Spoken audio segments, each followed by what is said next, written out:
Shalom, family. Shalom. It's good to see you all. I'm sorry for the delay. I was actually on the phone with Kim. So when I get done with the live stream, I am going to post an update along with the GoFundMe. Kim is still in the hospital, and we may not be seeing her for a while because after she gets her surgery, she's going to be going straight over to rehab. So it may be several weeks before she's even back online again. So I will do an update and, I'm just praying she'll get back on her feet and can put all of this behind her. So, ladies and gentlemen, we're going to talk about the Tranq epidemic that's going on, and it is really, really bad. It is just not about people getting high, but these folks, their skin is literally rotting on them. Some people call it the zombie drug, and, it's got all kinds of nicknames. But one thing that it does, it rots the flesh, and these people can ultimately lose limbs. So this one is, we thought opioids was bad. I think this really tops and surpass the opioid epidemic. Now, Philly is far from the only place that have this problem. It's really all over. It's just that, Philadelphia and their Trank problem has made the news. And that's the reason why we are talking about them. It is crazy. Look, I saw drug addiction as a child. I saw people that were high and strung out on drugs even back then. But I think what we see today far exceeds anything that I saw growing up. Yes, this is far worse than crack. I thought crack was bad. I thought heroin and opioids were bad, but I really think this Trank supersedes all of that. It really, truly does. You know, I remember seeing people around that I knew growing up. And when crack came out, they were walking around looking like a famine victim. They got so skinny from doing the crack, they looked like a walking skeleton. And I remember seeing that and I remember being traumatized. I guess because I knew some of the people and I knew what they used to look like, and then start seeing what they look like when they were on crack, and it was like, wow. I mean, it's like I was looking at a whole different person. And then on top of that, when you talk to them, that was not the same person I knew. You knew the drugs was talking, that drug demon was talking through them. And I had one cousin that was so strung out. He has since died. He passed on, and I wouldn't even let him in my house, y'all. It was so bad. He would steal from the family. Um, One time, my aunt and uncle went down to Georgia. They lived over in Trenton, and they went down there for a few weeks on vacation, visiting family in the South. When they came back, he sold everything. Took their furniture and sold it, sold all the kids' bikes, sold their barbecue grill. I mean, cleaned them out just so he could get high on crack. I mean, you sold things that didn't even belong to you. This is what my aunt and uncle worked hard for and bought and paid for. And while they were on vacation, he was cleaning them out to buy drugs. And I remember when they came back from vacation, and saw how much of their house was gone on the inside. I remember my aunt was crying. She was so mad at my cousin. They had a picnic set out in the back. He sold that. Like I said, they had bikes for the grandkids that they kept at their house. So when they visit or stayed overnight, they had a bike to ride. He sold their bikes. I mean, it was crazy, and it was all so he could get high.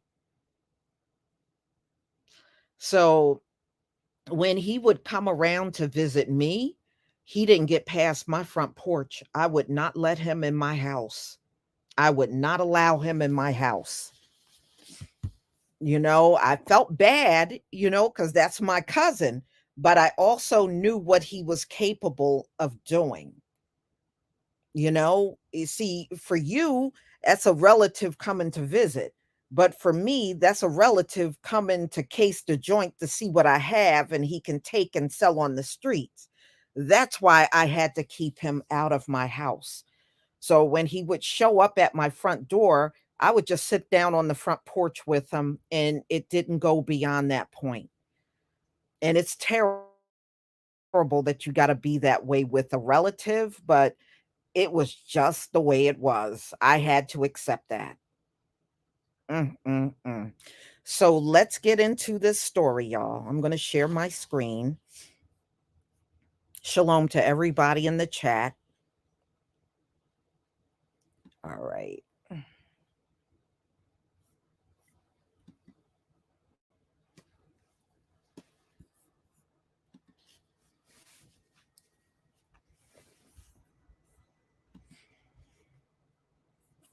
All right.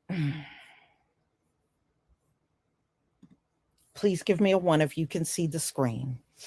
So this is what they look like when they're on Tranq.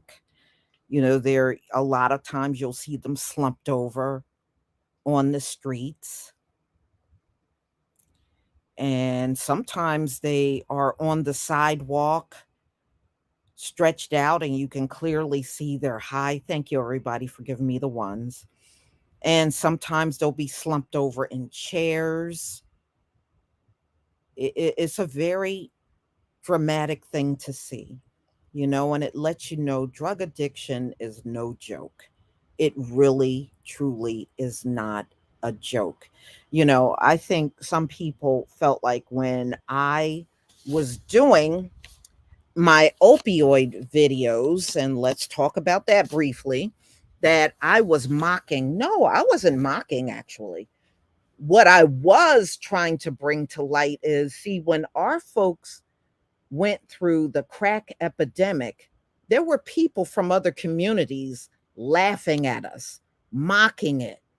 There were people from other communities that said our folks belonged in jail, and they cheered on as our folks were being mass incarcerated. That's what they did. And many of you remember that. You remember how they were making fun of the Black community. They were showing it on TV, our people stumbling around on crack. But then, as soon as the opioid addiction fell upon them, all of a sudden it was not a crime. Our people went to criminal court for crack.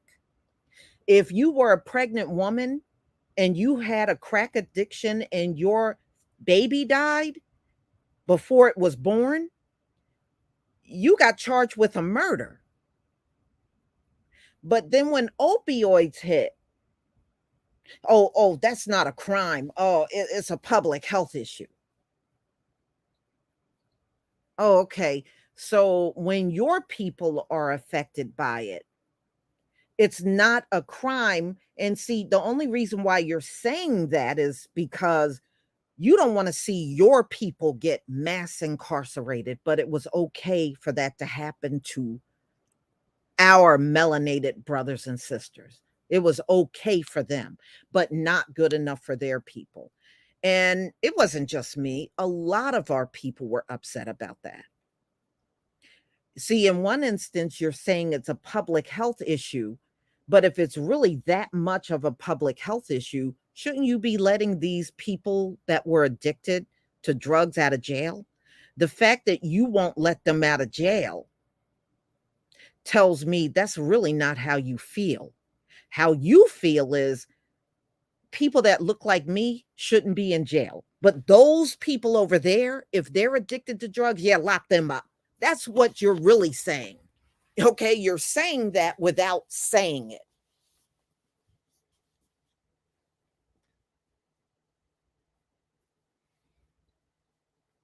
And I think we get to the point where we are tired of getting mocked. But when something hits another community of people, they feel you should show compassion. You should show the compassion that they never ever showed us. But we should muster up that compassion that they have refused to give us all this time. Well, it don't quite work like that, not for all of us. So let's get into this story because this is really another one of those drugs that are already hitting people. This is critical for them because, they got a very low birth rate.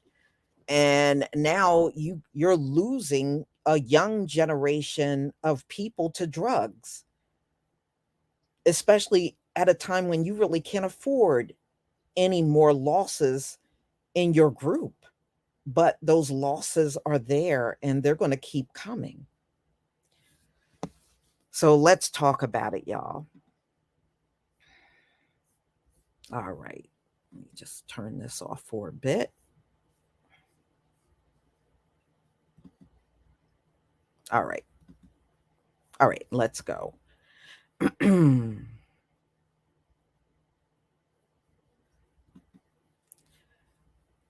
All right, y'all. So we got the zombie like drug, and they're saying ground zero is Philly, because it's one of the first places that this particular drug showed up when this whole epidemic hit. So you see these folks stumbling around. In fact, the state is trying to find a way to get these people off the streets. They literally want to run them off of the streets because all of the businesses that they're all stretched out in front of is really impacting them. In fact, a whole segment of the city, because most of these people, some of you may have heard of Kensington. I didn't live far from Kensington when I was growing up in Philadelphia. I know Kensington pretty well. I've been there many times. The last time I was there, the opioid epidemic was going strong in that area. And I remember getting out of my car and seeing the hypodermic needles all over the ground. They are literally everywhere. When you step out of your car, you immediately see it. The hypodermic needles are everywhere. And it's terrible because in that area there's also a lot of children. And those children are out there playing on the streets, riding bikes, and they see all those hypodermic needles everywhere. You know? And when I was growing up, Kensington was one of those areas where there used to be a lot of uh, racial fights over there. And some of you from Philly may remember this. And it seemed like the fights would jump off in the summer. One summer, it'll be the black people and the white people fighting back and forth. I mean, y'all, fierce fights. People come up dead.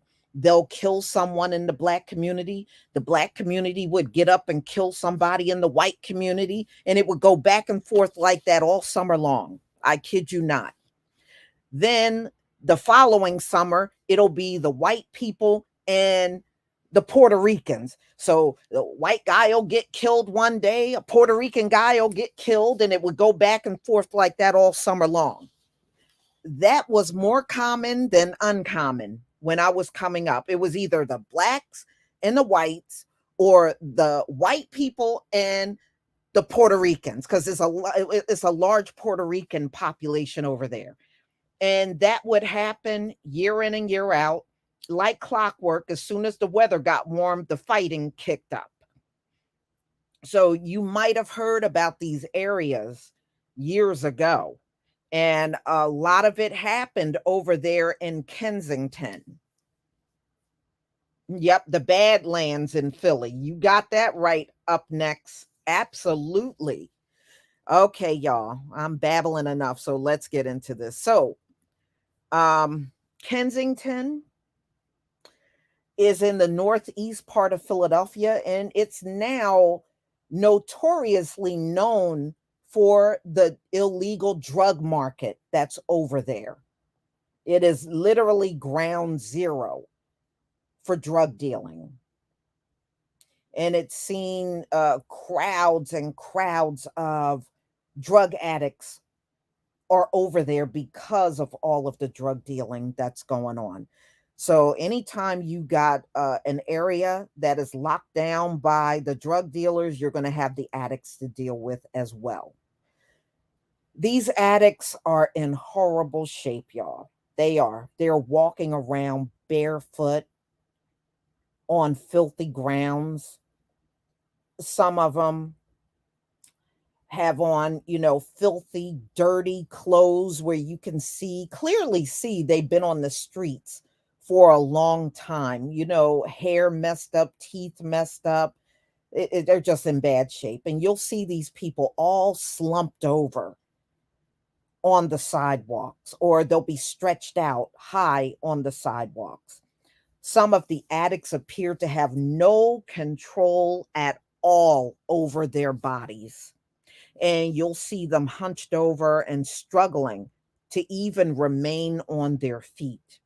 Others you will see completely passed out, and they'll be in front of storefronts, or they'll be in front of homeless tent cities, encampments, and wherever these junkies are, they're usually in high crime areas.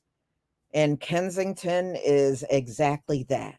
Another thing that you'll see around these addicts, they tend to be around piles and piles of garbage. It is really, truly disgusting. It is really nasty where they are. And of course, that's why people will request the cops and the city come and drive these people out, because not only are they all high on the sidewalk, they're littering everywhere. Okay. And, no matter what, the streets is really not a good place for people with addictions, especially they're fighting to survive. So when you go over in Kensington, you'll see these zombie like inhabitants. Some of these people, they don't even have tents. They sleep directly on the concrete sidewalk. And in many cases, when people go over there to get them, they flat out refuse to leave. Okay. They flat out refuse to leave. And what do you see? You know how you used to see homeless people with shopping carts all filled up with their clothes and all kinds of junk in there. Well, it's a lot of that. It's a lot of addicts with backpacks. Some of them that don't have a backpack, you'll see everything they got in a laundry basket. You'll see things like that. Okay. Others seem to have a little more of their grimy clothes on their backs. Kensington is in an area where the business owners are desperate. They are so desperate that they are resorting to booby trap and do all kinds of things to protect their business. I don't think I could have a business in an area that is this drug infested. But that's what many of them are resorting to doing to keep these addicts away, you know? So there are businesses that set up sprinkler systems where when the addicts come too close around their businesses, they will turn the sprinkler system on. So they can keep them from coming inside or coming around the building. Or they hit a button where there's an alarm and a sprinkler system that goes off.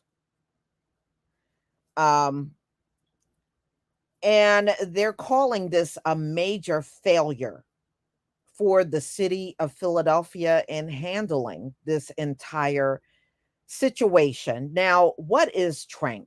Tranq is a tranquilizer that is used for horse and cattle. Horses and cattle. So that's why you got this zombie effect. I mean, a human being is not as big as a horse or some big cattle. So, yeah, so when you pump that stuff in your system, it hits you hard. But that's what it is. So, those of you that said it was tranquilizer, you're absolutely right. It is, but the tranquilizer is meant for big livestock, horses and cattle. It's not meant for human beings at all. Yeah. I don't think I would put anything in my system that's meant for horse and cattle. That's scary to do something like that, but this is what they do. So, yes, so those of you that said trank is short for tranquilizer, yes, you are absolutely right, but just know it's not meant for humans. So, of course, they're saying the drug is dangerous and it's a threat that's emerging more and more each year. You're seeing more and more streets crowded with these folks that are strung out on this. So it's not just the trank. A lot of people are now mixing and lacing the trank with other drugs. All right. And the rotting flesh is another thing that these addicts are dealing with, which will ultimately lead to amputation for many of them. And this is according to the DEA. So it's also xylazine. That's another name for it. And ladies and gentlemen, the city of Philadelphia, they do acknowledge that this is a problem. And I'll show you a picture. This is disgusting. I hope you don't have a weak stomach, but I will show this to you. Hold on one second.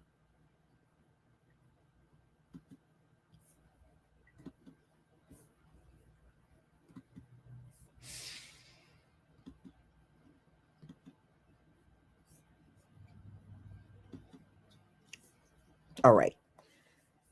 You will see people like this where they have rotting flesh. It could be their legs, it could be their arm, could be their hands, their feet. And when it gets this bad, y'all, the only thing they can do is amputate it. You once, from what I understand, once you have the rotting flesh, it can't be reversed. It cannot be reversed.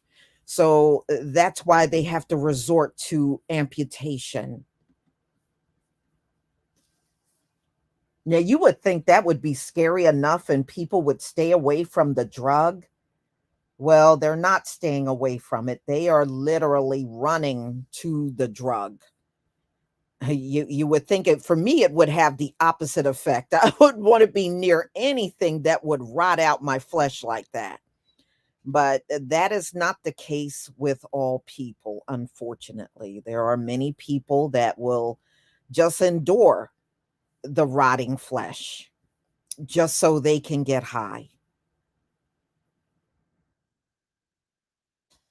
So, y'all know that Vivek Bad Salami was trying to go over to Kensington back in July. But I don't think anybody should be going around these addicts for PR stunts, but he actually did go over there and visit. I met the people in Kensington, PA, could care less if you had an R or D next to your name, but as he went over there for propaganda. That's all.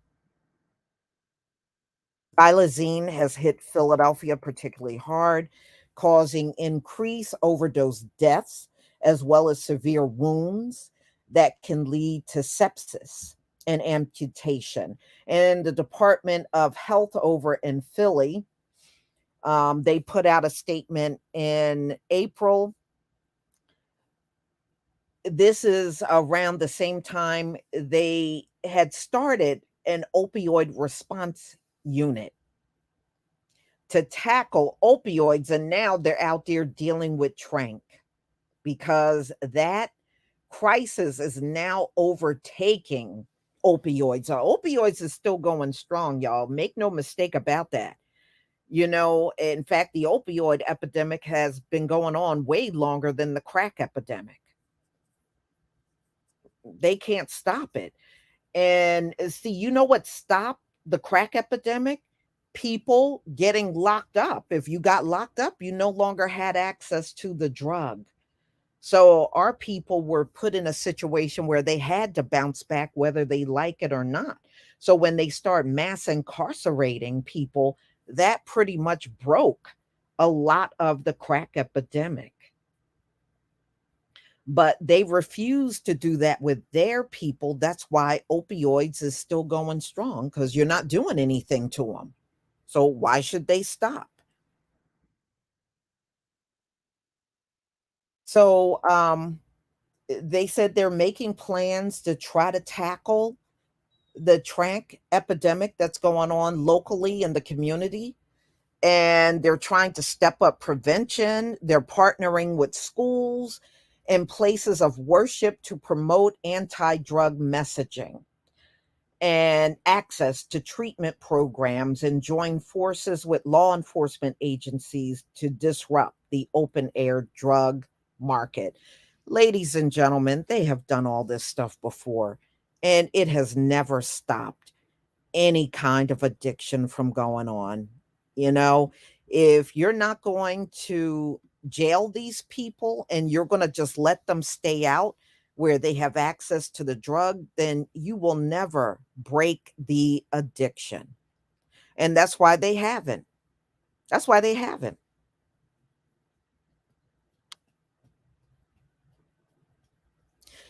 And it's something we really should keep our eye on. It may start out with them folks, but the longer a drug addiction goes on, then you'll see other communities falling right into those same drug addictions.